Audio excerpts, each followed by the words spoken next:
Welcome to Locked On Golden Knights. Nazem Kadri signs a 7-year contract with Calgary. The Locked On Pacific Division power rankings are out, and VGK is ranked 5th. What in the world? And the debut of What the Friday coming up next right here on Locked On Golden Knights. Your Locked On Golden Knights, your daily podcast on the Vegas Golden Knights, part of the Locked On Podcast Network. Your team every day.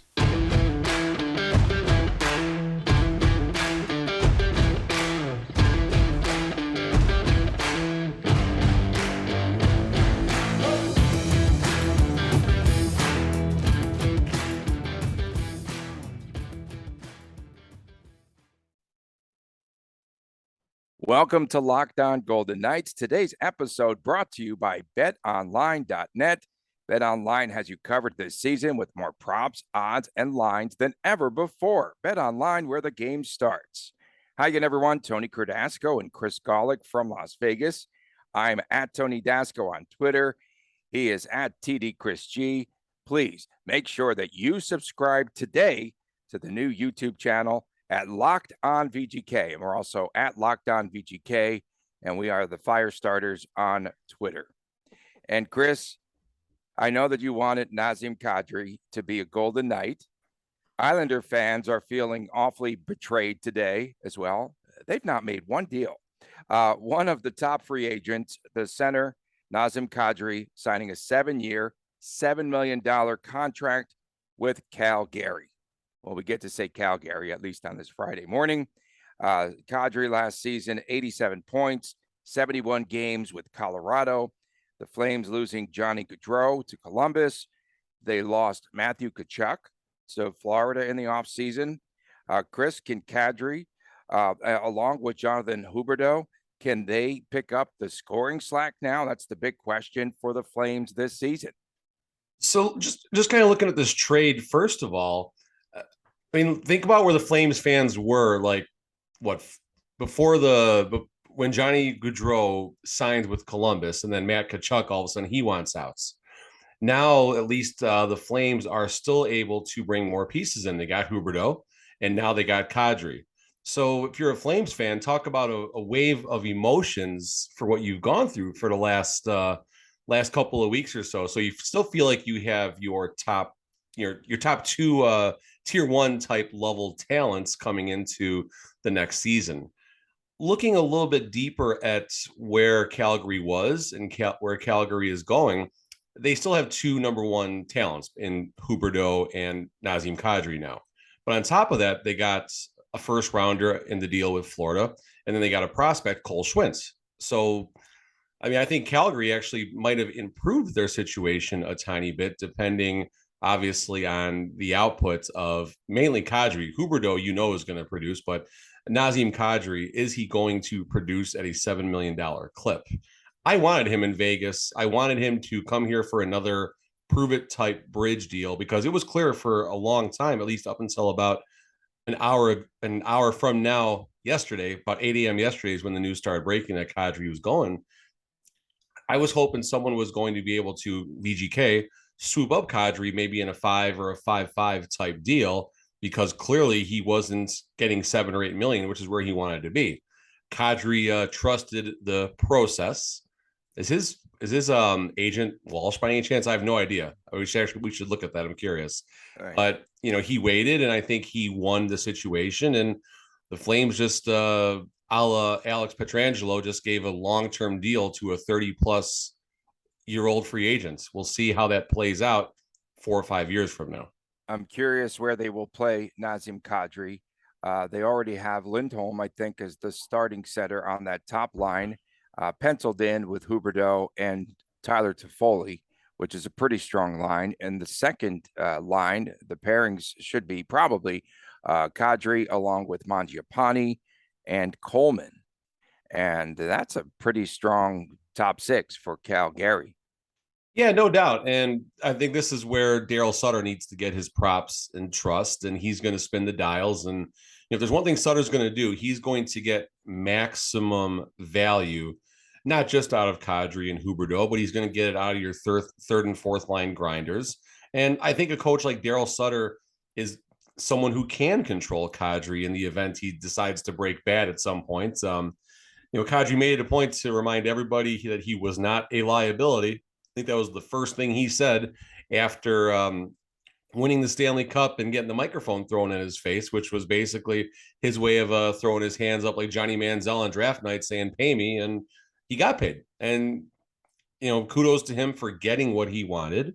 I certainly side with the athletes in these circumstances. If they can get paid, I'd rather see the money in their pockets than, the owners holding on to the money and not paying the money out. So good for Kadri. Not good for the Pacific, though, Tony. I mean, all of a sudden, the Flames, we were just talking on Wednesday with our friend from the Kings podcast. I didn't write the Kings off per se, but I was definitely concerned about them. And I think the Kings are going to be as competitive as they have been. Are they going to run away with the division? We can argue that maybe, but they're going to be very competitive. And now we have another late entry to, the seventh race at Santa Anita, I guess, trying to take down the Pacific Division. Yeah, it's the 13 horse from the outside coming in late. And they also traded yesterday to clear the cap space, the Flames, Sean Monahan, and it was for a 2025 conditional first-round pick to Montreal for your favorite future considerations. But you knew Calgary was going to do something, right? You felt it. You talked about it the other day, and you felt again with Sutter and everything that's going on there and what they've built in Calgary that this could be a very competitive team. So really not that much of a surprise. What if you are the New York Islanders, however, because they thought that this was a done deal in signing Nazem Kadri? Yeah, there's definitely some concern there. And I would think the sticker value of playing in New York versus, and no offense to Calgary, but you just see what other people say about it, from the taxes to the fact that it's, Calgary. And again, I've never been there, so I can't knock it. I would love to actually go there and see that barn one of these days and all that. But, New York or Calgary. I mean, I know if all being equal, but maybe the offer was $5.9 million. Maybe the offer was 6.4. I don't know. I don't know what the offer was and what was on the table. But I think it's clear that if the difference was $200,000 or $300,000, I think Kadri seems to be the type of player who, he wants to get paid every penny he feels he's worth. And I have no problem with that. I have no problem with any athletes getting as much money as they think that they can and going after it, because they're generating that money for the owners, their entertainment on the court or on the ice surface, whatever that may be. They're out there doing the job, so they should get paid. And he did get paid, and kudos to him for that. 5 years from now, when he's 35, 36 years old, how is Calgary going to feel about this deal, though? Yeah, I don't know. And to me, I'm always concerned about career seasons for players. 87 points, I think it was his past season for Kadri, and coming off of that contract year, all that free agency. And then you just wonder, do they get fat, so to speak, in the off season, now signing, a bigger deal, more term, if you will. I'm really concerned about that. That has to be one of my greater concerns about this deal. 87 points this past season, 71 games played. And he plays against Evander Kane more frequently now, correct? So they can have him back, continue their battle. I like that, Tony. Good call there. Let's see, 2016, 2017, he plays 82 games, gets 61 points. 80 games the following season, 55 points. He's never had more than 61 points one time, and that was his last season. So again, this is an example of recency bias getting someone paid. And Colorado was loaded to the gills with talent, as we know. Mm-hmm. I can't say that this talent overall is comparable to what the roster looked like in Colorado. No, Nathan McKinnon, and Cale Makar around you, that certainly helps. Does Calgary have equivalents to those players? Absolutely not. I mean, McKinnon and Makar, I think more or less Makar, when the book closes on his career, are going to be incredible generational talents. Makar might even go down as, one of the top 2 or 3 defensemen ever to play the game, is what it seems like right now. McKinnon obviously is a generational talent who's going to be a generational talent for at least 4, 5, 6 more seasons at the top of his game. Jonathan Huberdeau, sure, wonderful player, amazing player. Some of the other players you mentioned, fine, but Kadri is going to need to carry the mail instead of the person packing the mail truck at the post office, so to speak. Yeah, his role will definitely change. Coming up next, they released the preseason Locked On Pacific Division power rankings. They are out. VGK is ranked 5th. We'll discuss this next right here on Locked On Golden Knights. BetOnline.net is the fastest. It's the easiest way to check in on all of your betting needs. Find all your favorite sports and events at the #1 online source for odds, lines, and games. Find reviews and news for every league, including Major League Baseball, the National Football League. Things are getting into full swing there. The NBA, you've got the NHL and all the future odds for the National Hockey League, combat sports, esports, and even golf. BetOnline continues to be the top online resource for all your sports wagering information, from live in-game betting, scores, and podcasts. They have you covered. Head to betonline.net today. You can use your mobile device to learn more about the action that is happening each and every day. BetOnline, where the game starts. Welcome back from Las Vegas, Tony Cordasco and Chris Gawlik. Thanks for making us your first listen each and every day. Make sure that you subscribe to our new YouTube channel. Things are really picking up well there. And every time, I'll tell you, on our @LockedOnVGK Twitter account, we tweet something, right? Some sort of information, anything. We create the firestorm and we enjoy it. We just sit back sometimes and enjoy. I get the popcorn out and I'll read all the comments from the fans. And so earlier this week, Locked On Sports had the NHL's post-draft and free agency Pacific Division power rankings, although they might change because this was the day before the Nazem Kadri deal went down. And this was voted on by Locked On NHL host. Not all of them. Is my ballot still in the mail? Yeah, my ballot's in the mail too, Tony. It's probably, what they do sometimes? They have there's a 20-page email, and then at the very bottom, hey, by the way, guys, why don't you vote for this? But I don't know if folks can see this at home. Can you? You're good. That? Yeah, you can see it. You can see it. Okay, so there's our rankings. You want to read them there? According to other people in the lockdown world, we got Edmonton on top, followed by the Flames, Kings, Canucks, Knights, Kraken, and Sharks. I'll kick it off here.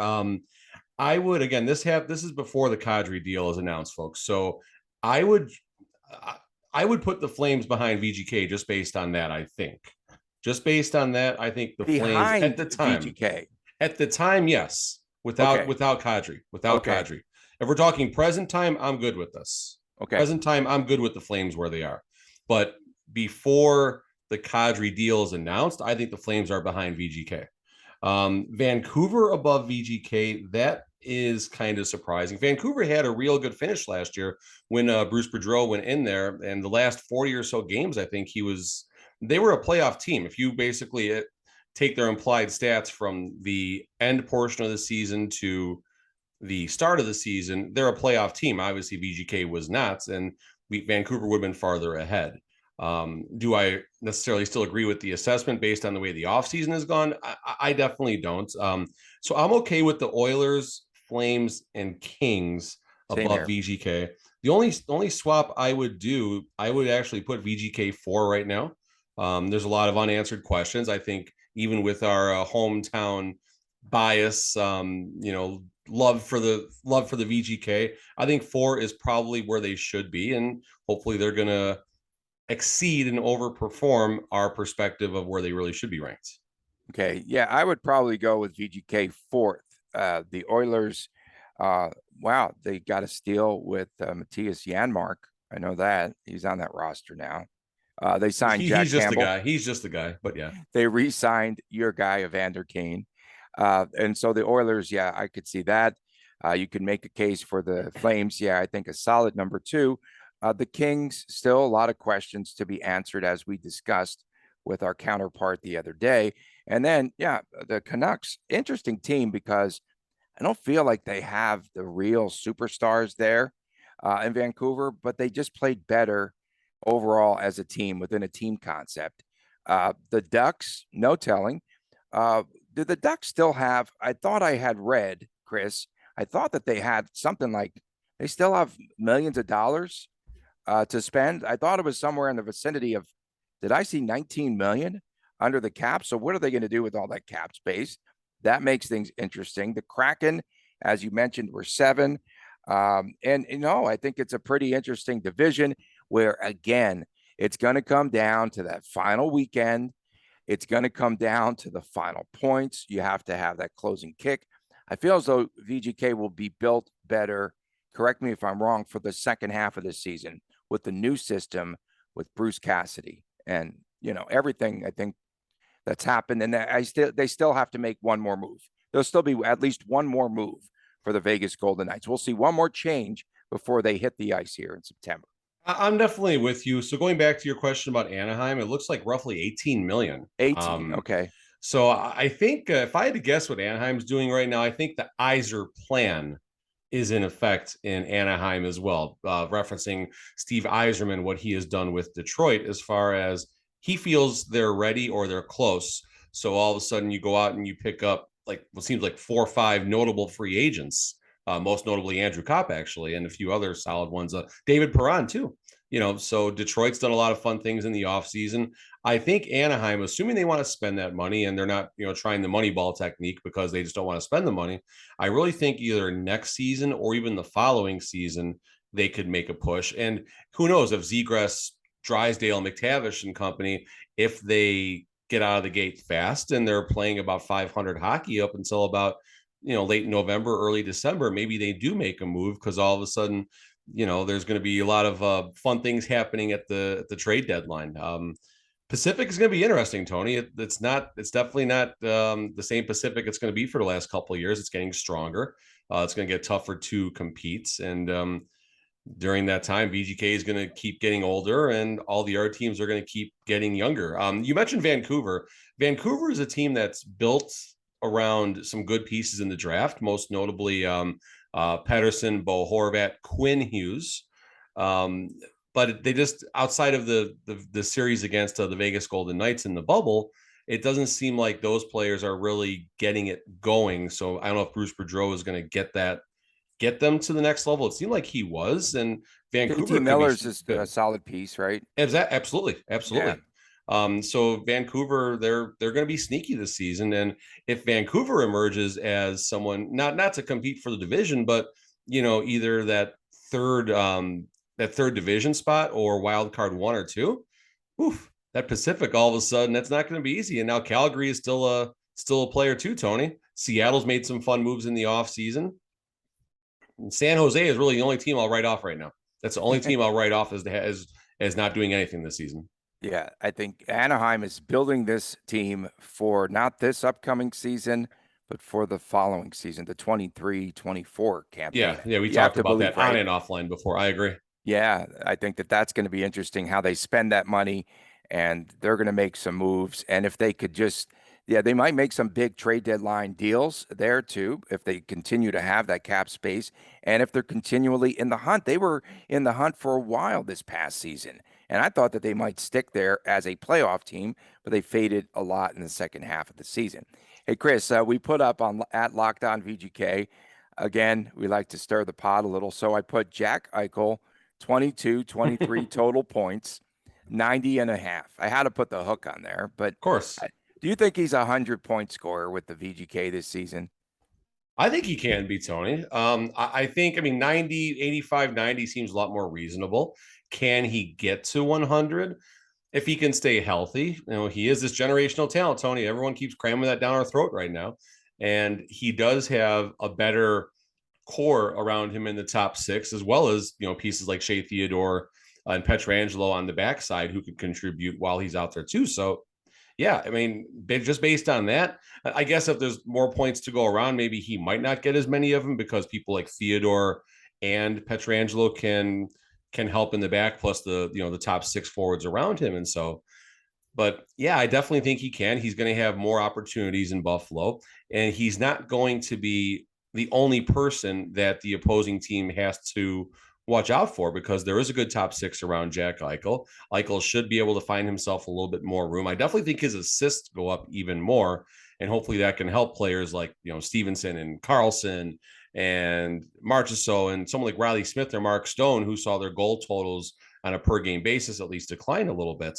So maybe Jack Eichel's really going to help them. And then the unknowns of some of our, like a Brennan Briswan or something like that. Okay, coming up next, the much-awaited debut of What the Friday, WTF. You don't want to miss it, and I gave us a lot of time on the back end there, Mr. Gawlik. Stay with us. More next, right here on Locked On Golden Knights. Welcome back to Locked On Golden Knights. Tony Cordasco and my man, Chris Gawlik from Las Vegas. Thanks for making us your first listen each and every day. Our podcast is free and available wherever you get your podcast. And please, by all means, subscribe. You don't want to miss these two mugs. First thing in the morning, especially on YouTube at Locked On VGK. So, in anticipation to our inaugural episode of What the Friday, okay, we just put out, a little teaser yesterday on our Twitter handle. And then we just watch people battle back and forth. So it's What the Friday is basically something that you want to vent about, either good or bad, with the Vegas Golden Knights. Something positive where you went, what in the world? That's a great move, right? Or something negative. What the were they even thinking when they did that? So I just want to do one from one of our listeners and viewers, Timothy Hansford. And this is going to be a popular, I feel, what the topic. Firing Gallant, hiring DeBoer will ever exist in my memory. I remember reading that and being like, this is a joke, and ignoring it. What the? He probably said. And then it was confirmed like a million times. Still needed the presser to believe it. Gallant was part, but hiring the Sharks coach, that was nuts. What the?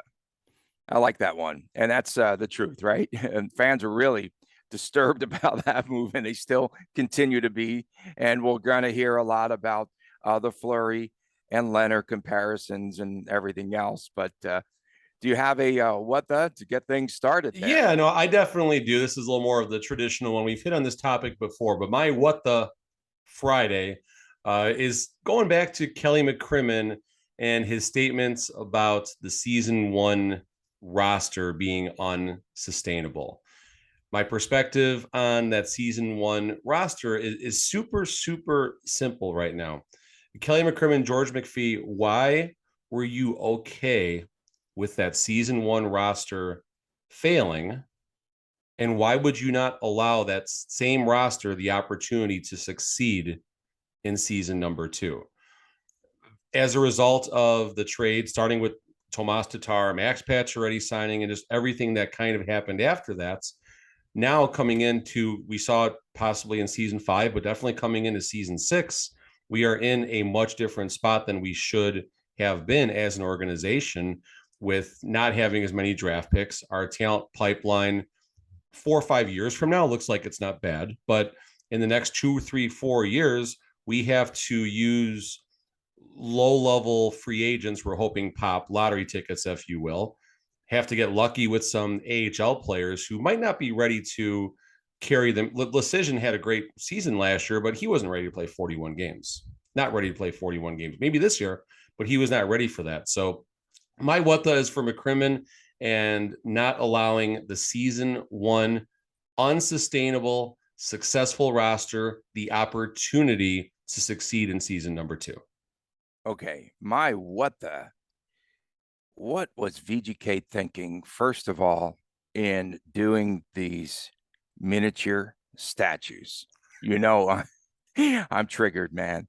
The miniature statues, aka the busts, and I think that they are a bust personally.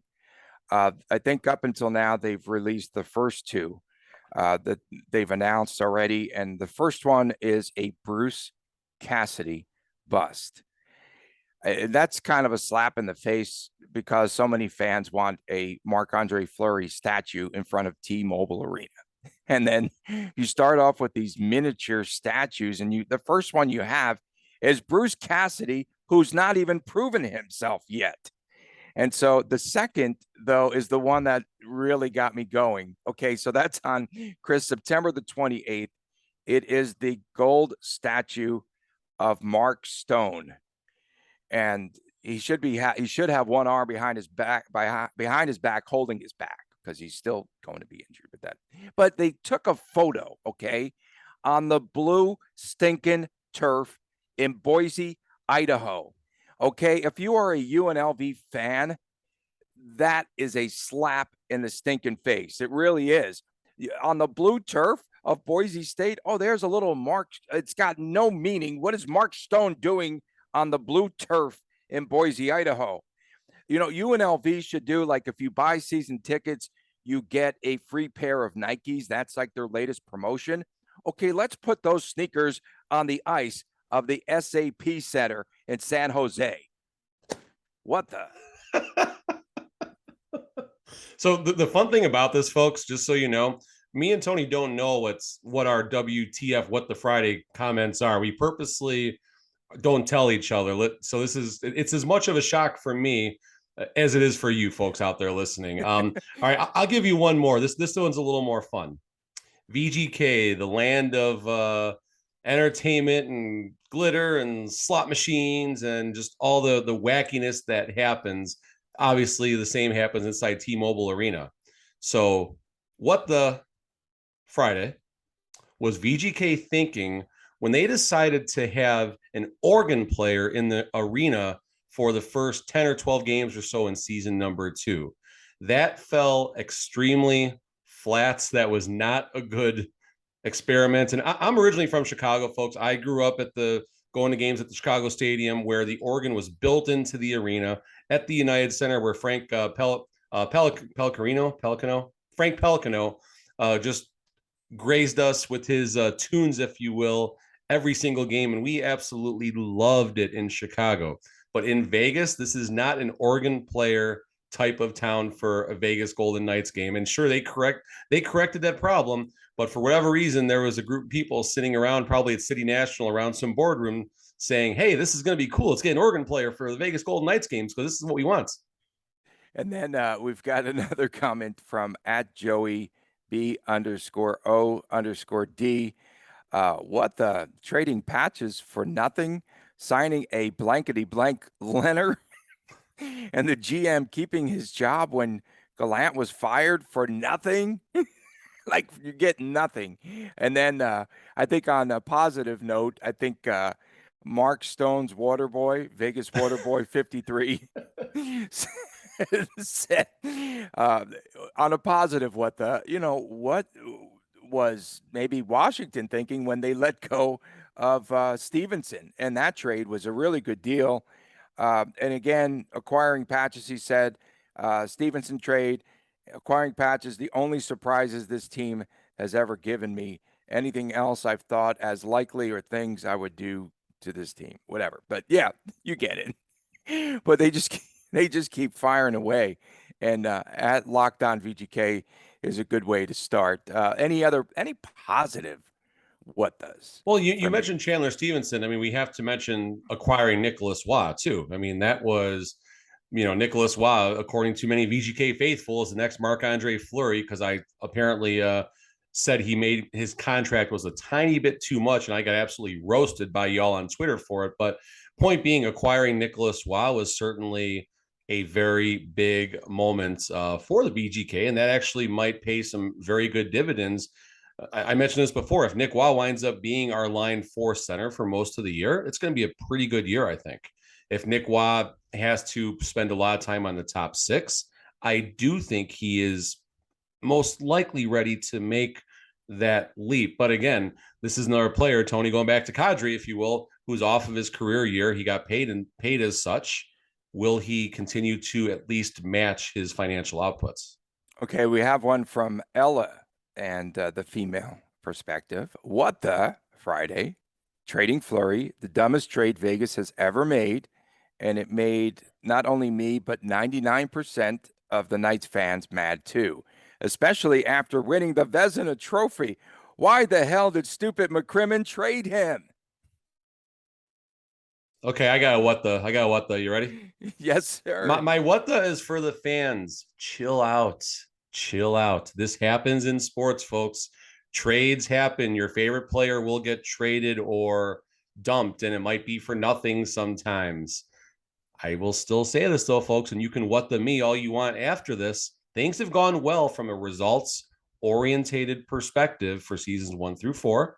Season 5, we did have all those injuries, which was parts of the failure. Honestly, I put season 5 more on DeBoer, which ultimately is McCrimmon fun. I put season 5 more on a combination of the injuries and DeBoer's lack of creativity than I do McCrimmon for the roster composition, because the season 5 roster, folks, was still our best roster on paper, and everyone seems to forget that. So my what the Friday goes to the VGK fans. Just chill out. I do honestly think the front office has gained enough of our trust, as crazy as this sounds, to at least sit back and see how season 6 unfolds. If we get roasted the first 20 games, fine. Come get me, folks. But there is the benefit of the doubt, at least for half of next season, in my opinion. Get me, Tony. Okay, I just thought of one too. Okay, at the opening presser for Bruce Cassidy, they just glossed over the power play. I just thought of this one and remembered, and we went back and we dug into the numbers, and Boston's power play was not much better than the VGK's. It and did this. It did this for like the last 3 years. Right? Didn't they just gloss over this though? Bruce Cassidy's here. Everything's solved with the power play. We looked at the numbers, and they were 0 for 40-ish at one point, the Boston Bruins. I mean, VGK was not even that bad in the power play. And now they just go, okay, and he's really good with the power play. Say what? What the Friday? Why in the world would they even talk about that and make it seem like everything was solved at that point? And without Pacioretty on that power play unit, I still think they're going to have problems. And I'll give you an extra piece of the parlay for that. Why was Kelly McCrimmon? Why did McCrimmon have to sit next to Cassidy for that press conference? I don't that still just kind of dumbfounds me a little bit. If you're watching at home, do not be alarmed. Those are my eyebrows doing the McCrimmon. So is VGK, is this roster, as we wrap up a week here, is this roster, Chris, sustainable? Is this roster going to be sustainable? They're stuck with a lot of players for the next 6-7 years. It had better be sustainable now. What will they do if it's not? The sustainability of our roster for the next 3 seasons, without having all this in front of me, but my perspective of what I think the roster and the sustainability for the next 3 seasons is going to be, it's going to be what this offseason was. We're going to be up against it. We're going to have to find a way to milk a couple $1 million here, a couple $1 million there, maybe make another trade, move another key piece even coming into next season. There will be some cap relief though for the next couple of seasons. Now we're kind of back on that train where the salary cap will go up $1 million, $2 million, 1.5, each of the next XYZ seasons until there's another lockout and over the collective bargaining agreement. But for a while, we're going to have the roster going, or we're going to have the salary cap going up.